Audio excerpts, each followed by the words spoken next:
मतलब ये डिवाइडेड का साइन है, तकसीम 4/18। हमने इसको किस तरह सॉल्व करना है, तो इसको सॉल्व करने का तरीका ये 4/12।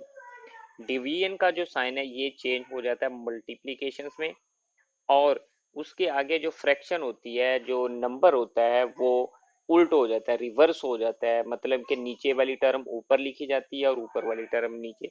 इसको हम इस तरह लिखेंगे 18/4। अब नेक्स्ट स्टेप ये है कि हमने इधर साइड बाय साइड और या ऊपर नीचे हमने देखना है कि क्या कोई ऐसे नंबर्स हैं जो एक ही नंबर के टेबल में आते हैं। तो वो ये है 4/1 और 4/4। अब इसको देखेंगे 2/9 और 2/6। अब दोबारा अगर देखें तो ये 3/2 और ये 3/3 यहाँ पे आएगा 1/12 मल्टीप्लाई भी 3/1। आंसर आएगा बच्चों 1 मल्टीप्लाई भी 3 तो ये 3, 2 मल्टीप्लाई भी 1 तो ये 2। अब आंसर हमारा आया 3/2।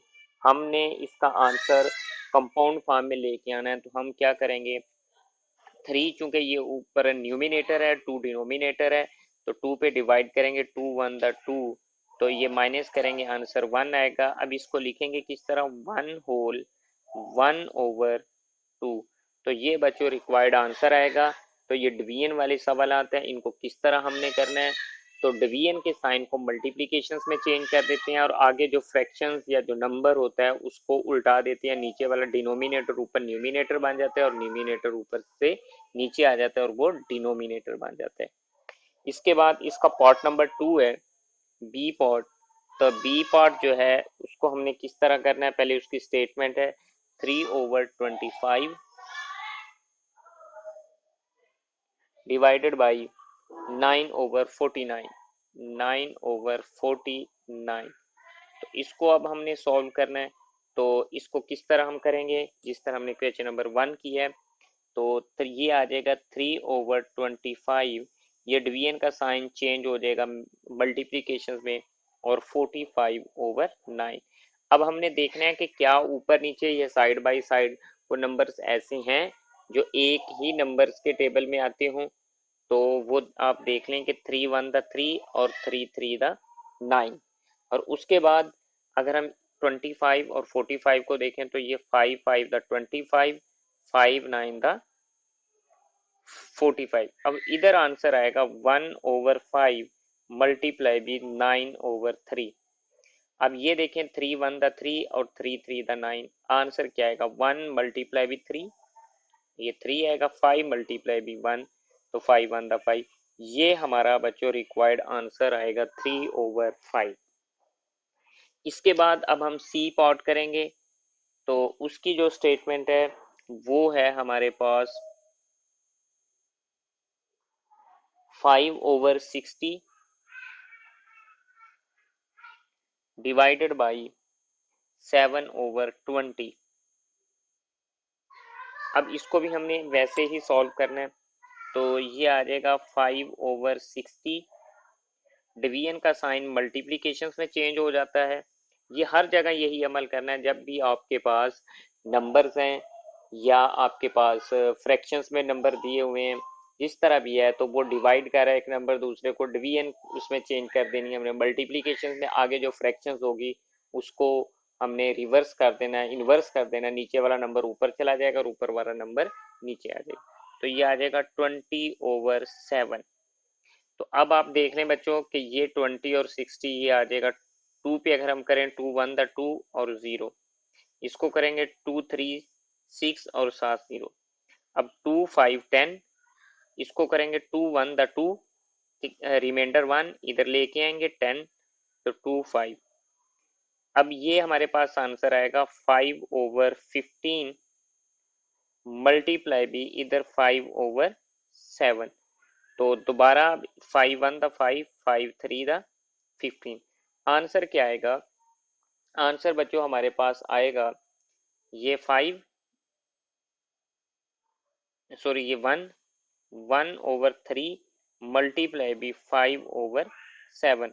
तो आंसर क्या आएगा, आंसर आएगा 1 मल्टीप्लाई भी 5, तो ये 5 आएगा, 3 मल्टीप्लाई भी 7, क्योंकि ऊपर वाले नंबर को ऊपर वाले नंबर से मल्टीप्लाई किया जाता है और नीचे वाले को नीचे वाले से।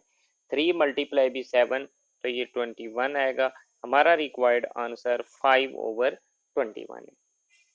अब इसके बाद हमारे पास नेक्स्ट पार्ट है, वो है मेरे पास डी। इसको हमने सॉल्व करना है। तो इसमें क्वेश्चन की स्टेटमेंट है 2 होल 58/60 डिवाइडेड बाई 4 होल 4/20। पहला काम हमने क्या करना है, क्योंकि ये कंपाउंड फ्रैक्शन में है, हमने इसको इम्प्रॉपर फॉर्म में चेंज करना है, कंपाउंड को कैंसिल करना है। 60 को हम 2 से मल्टीप्लाई करेंगे तो बच्चों ये 120 आता है।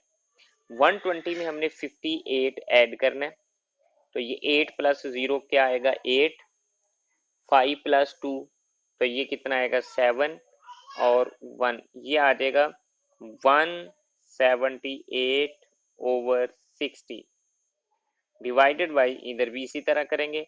20 को हमने 4 तक मल्टीप्लाई करना है तो ये 80 आएगा। 80 में 4 ऐड करेंगे तो ये 84/20 आ जाएगा। अब नेक्स्ट स्टेप इसी तरह 178/60 डिवीजन का साइन मल्टीप्लीकेशंस में, और ये 20/84 आ जाएगा। अब नेक्स्ट स्टेप ये है, हमने देखना है कि ऊपर नीचे फ्रैक्शंस में कोई नंबर्स ऐसे तो नहीं है जो एक नंबर के टेबल में आती हूँ, तो वो हम अगर करें तो ये 2 10 20 और ये 2 30, फिर इस तरह 10 1 द 10 डायरेक्ट कर लो 10 3, तो ये आ जाएगा हमारे पास 178/3 मल्टीप्लाई भी 1/84। अब इसके बाद नेक्स्ट स्टेप है, नेक्स्ट स्टेप ये है कि हम इनको अगर देखें तो ये 2 पे डिवाइड हो जाएंगे। पहले 8 को करेंगे 2 4 द 8, 4 को करेंगे 2 2 द। अब पहले 17 को करेंगे 2 8 द 16, रिमाइंडर 1 कैरी करेंगे। नेक्स्ट 8 के साथ ये 18 बन जाएगा तो 2 9, ये भी। अब यहाँ पे आंसर आएगा 89/3 मल्टीप्लाई भी 1/42। अब हमने 89 को मल्टीप्लाई करवाना 1 से, तो ये बच्चों 89 ही आ जाएगा। उसके बाद हमने 3 को मल्टीप्लाई करवाना 42 से, तो ये आ जाएगा 42 मल्टीप्लाई भी 3। 3 का टेबल 2 तक पढ़ेंगे 6, तो 3 का टेबल 4 तक पढ़ेंगे तो 12, ये 89/126। जी स्टूडेंट्स, हमारा जो रिक्वायर्ड आंसर है वो ये आएगा।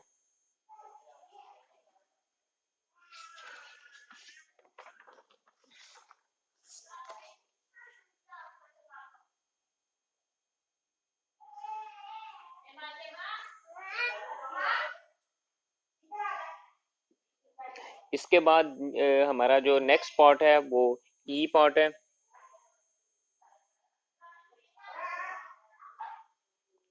इसमें क्वेश्चन की जो स्टेटमेंट है वो है 5 होल 5/9, 5 होल 5/9 डिवाइडेड बाई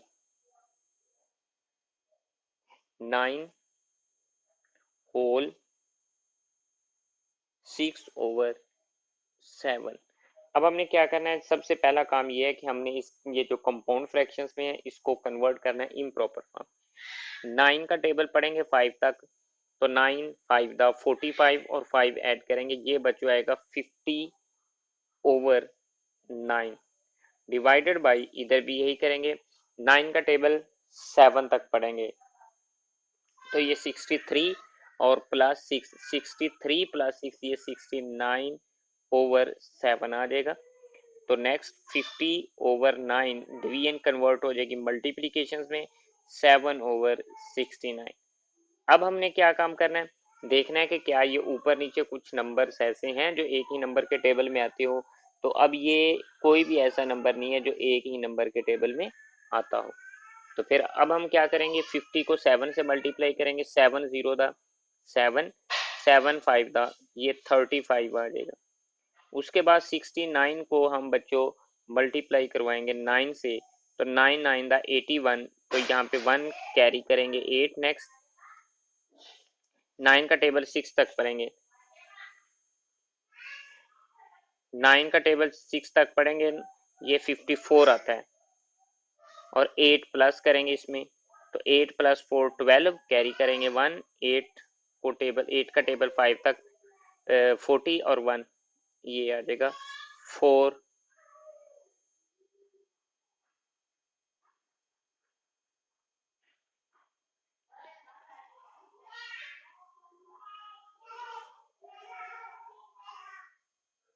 तो ये 5 और 1 बच्चों यहाँ पे चूंकि प्लस करना है हमने, 5 और 1 6, तो ये आ जाएगा 62। तो यहाँ पे आ जाएगा 621। तो हमारे पास जो रिक्वायर्ड आंसर आएगा वो रिक्वायर्ड आंसर बच्चों ये होगा।